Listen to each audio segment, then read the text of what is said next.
नसीब में काहे ना मुझे दिलवा में रहे राम जी,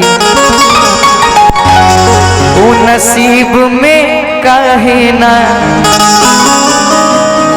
जिकरला तुहके पूजनी वो हमके चाहे ना कि जिकरला तुहके पूजनी वो हमके चाहे ना तजे दिलवा में रहे राम जी नसीब में काहे ना जे दिलवा में रहे राम नसीब में काहे ना जिकरला तुहके पूजनी हमके चाहे ना जिकरला तुहके पूजनी वो हमके चाहे ना जी दिलवा में रहे राम जी नसीब में काहे ना जी दिलवा में रहे राम जी नसीब में काहे ना।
गुड नेम बस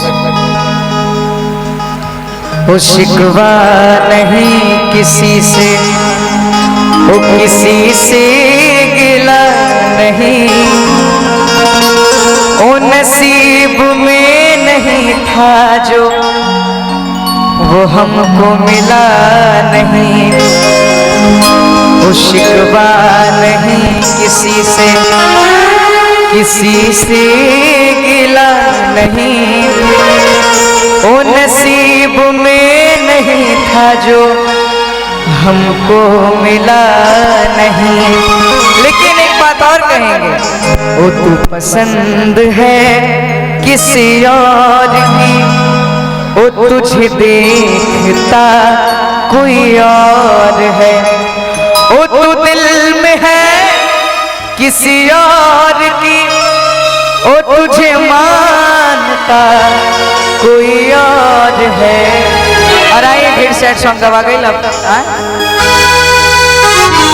अब किस्मत में देखिए यहाँ जोड़ा बनने जा रहा है, किस्मत में न रहलू अब कहाँ गाएंगे आप,